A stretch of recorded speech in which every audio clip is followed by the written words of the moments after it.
Kat Brooks.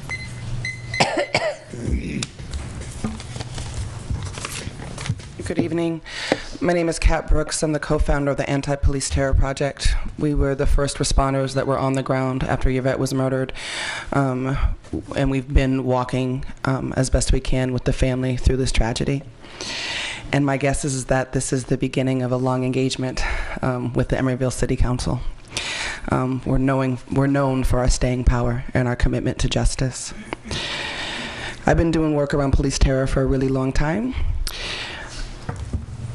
And I don't know if it's because I'm of the same age as Yuvette, or it's because I'm a mother, or because I live around the corner from where she was murdered. But this hit me really hard in the gut. And it continues to hit me hard in the gut as we hear and repeat her story. You honored a lot of people at the beginning of this meeting. There's one more person that needs to be honored tonight, and that's Yuvette Hendersen. And the way that you do that is by compelling the coroner's office to release that autopsy report. She was killed in February. It is absolutely unconscionable that we are in September and her family does not have access to those reports. I was with the family when when OPD conceded after several demonstrations and allowed us to watch a video, almost useless video as it didn't show the instigating event, which was her assault in Home Depot, but I was with them. 2 Emeryville police officers were there. And when we made the request for the autopsy report, they laughed at us. And the officer said, "You'll get it when we decide." So the fact that it's still being withheld after those comments says to me that this is intentional.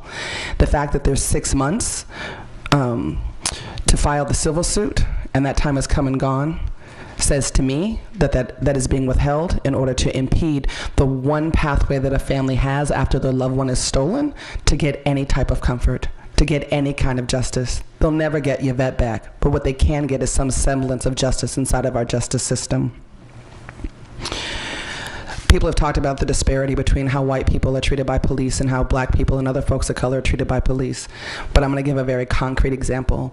A week before Yuvette was murdered, a block away from where she was murdered, a man whose last name is Hedgewick, fired at the police.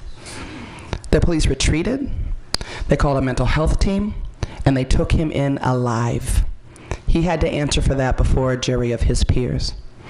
Dylan Roof walked into a church, gunned down 9 Africans while they were praying. He wasn't considered armed and dangerous. Not only was he taken in alive, he was taken to Burger King to get some food before they took him to jail. We have to ask ourselves some serious questions about why Yuvette Hendersen was not afforded that same opportunity.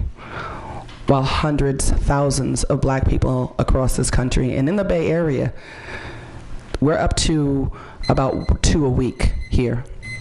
We're asking for you to release the coroner's report, I heard you, and we're asking for you to demilitarize your police department, and we'll be here until that happens. Thank you.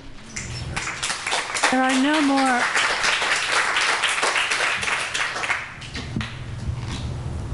There are no more requests for citizens to be heard. If you want to speak now, just come forward. Yeah, we know that on the consent.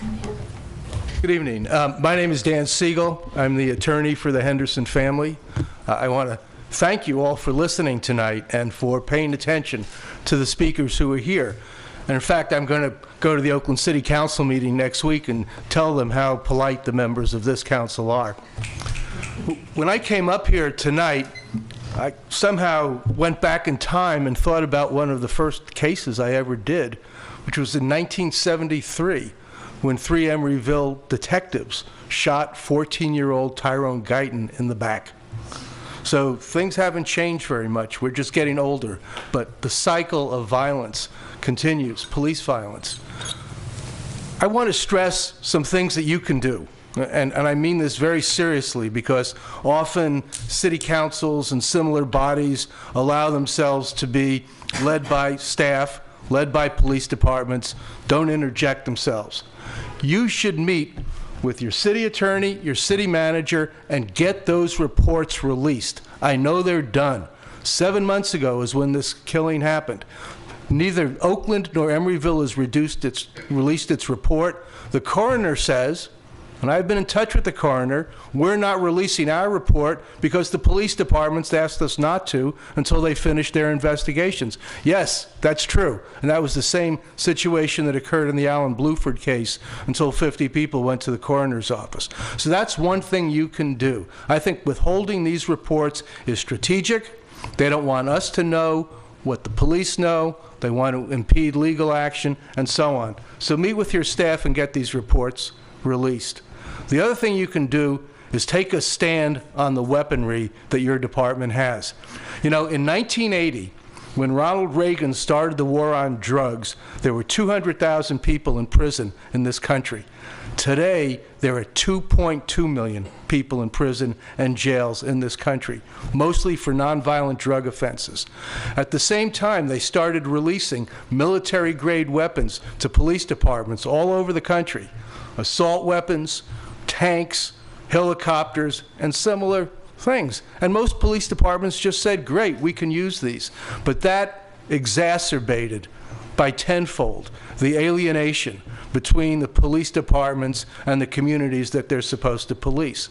Some communities have said, no, we don't need this equipment. We want our police to operate on a human scale, in soft uniforms, with less weapons, to relate to the community, not to intimidate, not to act like an occupying army. That's a matter of policy. That is within your purview to determine what weapons this police department has.